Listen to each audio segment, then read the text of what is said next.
There's a living legacy going on with Phil and Barbara Emmer. They are just common people. They're people that love.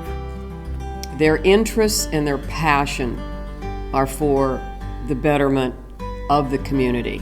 They are not standoffish, they're not reclusive. They'll sit and they will talk with you. Their commitment is very genuine. They are the first ones to respond when at a board table they hear that there's a community need. Phil or Barbara will ask more questions, and you can tell that the wheels are turning and that they're thinking, how can I help and how can I be a part of the solution for this problem? Way back when, they said, you don't have to do this. We're going to provide funds and you can use it for whatever you want to. If you can see it, we would love to be able to provide support for kids that would not be able to do dance. And they were provided Duval Emmers scholarships. And those kids then were able to take classes during our summer program. They have given us, these bequests in different ways that create our legacy to go onward too. And that's something that was really important to them. They wanted to see us continue into the future, past all of our lives. So legacy is a great word. Lincoln Estates is a prominent residential community in southeast Gainesville. He took a stance and built affordable homes for individuals that had moderate income. I have known the Emmers. I knew Mr. Phil Emmer first since I was approximately 14 years old.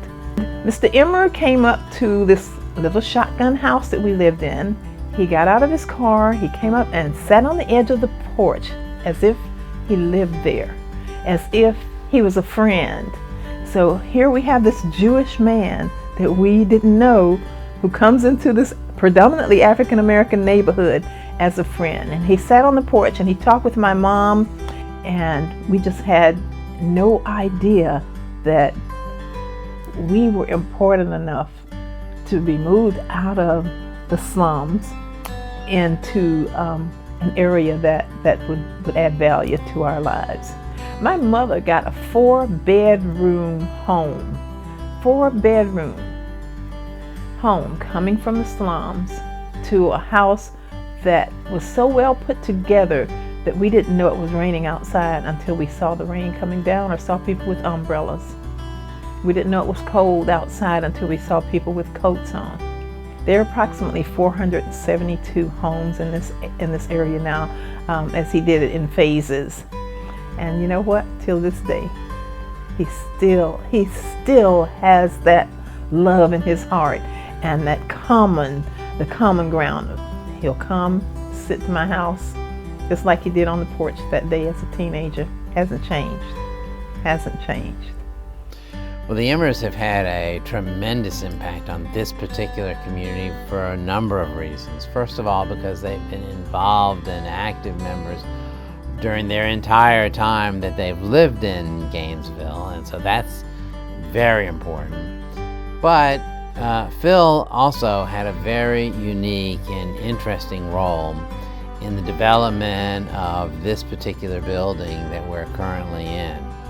Not only did he arrange for us to be able to have this property that the synagogue now sits on, but he also was chairman of the fundraising committee that built this building some years ago. And it was at a time when it was challenging for the community to be able to come together and build a facility as fine as this one, which we're still using today and which is packed and more active today than ever before. Without Phil's oversight, his own personal gifts, his own gifts of time and energy and fundraising skills, we wouldn't be where we are today. Phil and Barbara have always been very generous people throughout the community, and they've been generous to the museum as well. They've supported many different programs, building campaigns over the years. They helped to initiate the new museum building over at the UF Cultural Plaza by providing financial support. When I see Barbara come to the museum, Barbara's been on our museum board for many, many years, and she lights up when she sees children and families in the museum, and I know that's very meaningful to her. And they've recently set up an endowment, so they've helped the museum in innumerable ways over the years. The museum endowment is for the museum, but the purpose is to be able to bring young men from the Reichert House to the museum every year, several times a year. And this marries two of their favorite philanthropies, the Reichert House and the Florida Museum. The Reichert House is a program that started in 1987. Myself and the late Richard Baxter, we started the program to really get at-risk kids off the street into a positive environment. Ms. Emmers became involved with the Reichert House probably the mid-1990s. What had happened was we had outgrown our space. We were in an 800 square foot wooden home that the city had provided for us, but put 50 kids in a wooden home, 800 square foot with one bathroom. You can tell you the problems that we had. So we went on a capital campaign to build a new Reichert House, and Mr. Emmers was probably one of the first to donate to that particular cause. If it was not for him, we probably would not have had the structure that we have now. Trust me, he took stock in the kids at the Reichert House. Yes, they do meet the kids. They take them to museums. He's even had some of them to his house.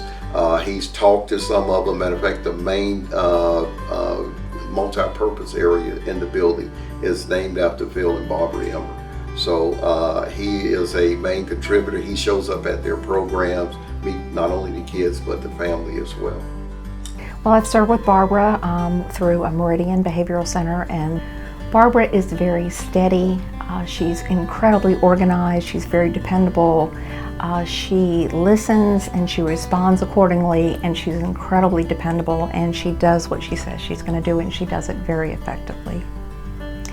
The Emmers have given so generously for so many years, and they have created a lasting memory and a mark on so many people, on so many lives, and so many organizations. And so that, to me, is exactly why this award was created. They are a legacy. They are a legacy. It's not simply for Dance Alive National Ballet. They are a legacy for the community, for the state. I mean, very influential in the state and recognized in the state for their philanthropy, for their expertise in their areas. Phil and Barbara, both of them together as a team, really are interested in building a better community and a better world. I am very grateful and do want to thank Phil and Barbara for their gifts, not only to B'nai Israel, but their gifts to the community in general, because they really have made Gainesville a better place to live.